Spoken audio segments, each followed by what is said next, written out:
تم اس انتظار میں ہونا کہ تمہاری مانگی گئی ہر دعا پر اللہ کن فرما دے اور ایسے معجزے عطا کرے کہ تم خوش ہو جاؤ، تو سنو، یہ آزمائش تو تمہاری زندگی کا حصہ ہے اور اس نے کچھ وقت تمہارے ساتھ رہنا ہے۔ اللہ تمہارے دل میں کسی بھی چیز کی محبت صرف تمہاری آزمائش کے لیے ڈالتا ہے تاکہ تم ٹوٹ کر رب سے جڑ جاؤ۔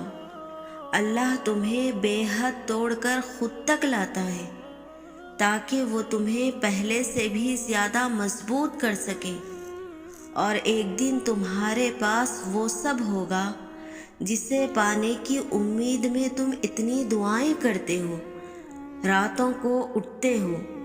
اللہ تمہیں وہ سب کچھ دے گا جس کی تمنا تم کرتے ہو۔ تمہارا انتظار ضائع نہیں جائے گا۔ تم دعا تک خود نہیں پہنچتے، تمہیں دعا تک لایا جاتا ہے۔ تمہارے دل میں کسی چیز کے لیے دعا کا خیال آنا اور تمہارے ہاتھوں کا دعا میں اٹھنا ہی اس بات کی نشانی ہے کہ اللہ تمہیں نوازنا چاہتا ہے۔ ہم یہ کیسے بھول جاتے ہیں کہ جس اللہ نے ہمیں دعا مانگنا سکھائی، اس اللہ نے دعا کے قبول ہونے کا وعدہ بھی تو کیا ہے۔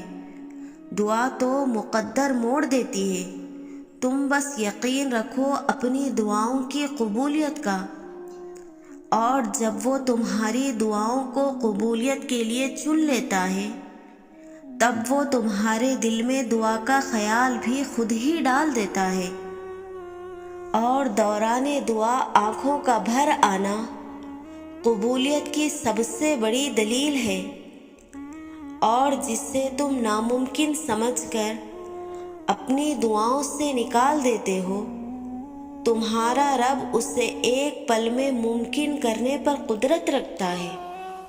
اگر تم تھوڑی سی آزمائش سے ڈر کر اپنا یقین ہار کر بیٹھ جاؤ گے تو تمہاری دعائیں کیسے قبول ہوں گی؟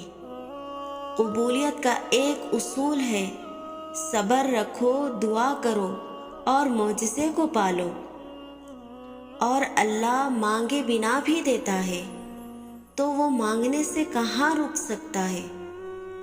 لبوں پہ فریاد لانے سے پہلے وہ عطا کے راستے خود ہی بنا لیتا ہے، اور اگر تمہارا دل مشکل میں ڈوبا ہو، سوچ فکروں میں الجھی ہو، تو اللہ سے دعا کرنا اور اتنا توکل ضرور کرنا کہ وہ رب تمہاری تمام دعاؤں کو دھیان سے سنتا ہے اور جواب بھی دیتا ہے۔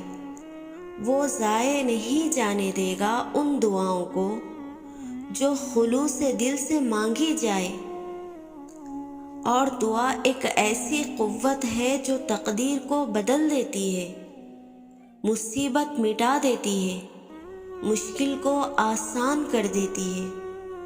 بڑی دعائیں بہت انتظار کے بعد قبول ہوتی ہے، کیونکہ اللہ وہ دعا سننے کے بعد سب دیکھتا ہے کہ جو چیز تم مانگ رہے ہو اسے پانے کے لیے کتنی کوشش کرتے ہو، کتنی محنت کرتے ہو۔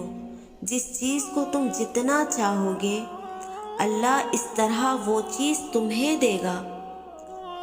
تم کسی چیز کو چاہتے ہو تو اس کے لیے دعا کرتے ہو، اپنی چاہت کا ملنا ناممکن سا لگ رہا ہوتا ہے، لیکن جب اللہ کو سوچتے ہو ممکن پر یقین آنے لگتا ہے، تب اللہ رب العزت معجزے کرتا ہے اور تمہاری زندگی کافی حد تک سنور جاتی ہے۔ جب تم ہر چیز اللہ پر چھوڑنے کے عادی ہو جاتے ہو، سورہ مریم وعدہ کرتی ہے اپنے پڑھنے والے سے کہ تمہارا رب بھی وہی ہے جو عیسیٰ ابن مریم کا تھا، جو یحییٰ ابن زکریہ کا تھا۔ وہی رب اپنی تمام تر طاقتوں کے ساتھ موجود ہے۔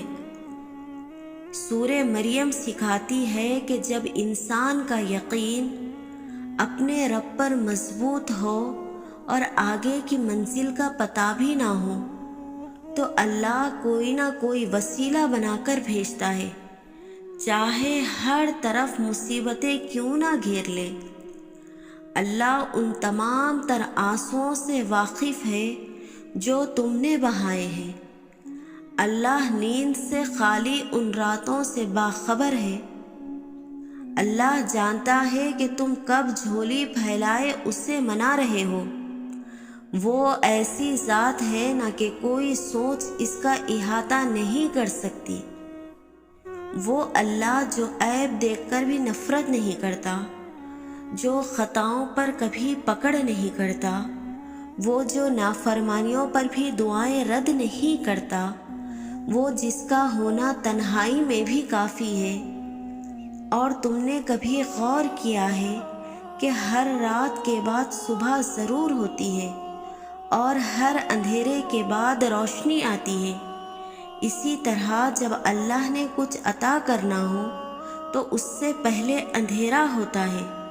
زندگی میں بس اس اندھیرے میں تم نے صبر کا دامن نہیں چھوڑنا، تم نے ثابت قدم رہنا ہے۔ اگر نہیں برداشت ہو رہا تو خاموشی اختیار کر لو، لیکن زبان سے وہ الفاظ مت نکالو جس سے اللہ ناراض ہو۔ اس صبر کے صلے میں اللہ تمہیں وہ عطا کرے گا کہ ساری تکلیفیں مٹ جائے گی۔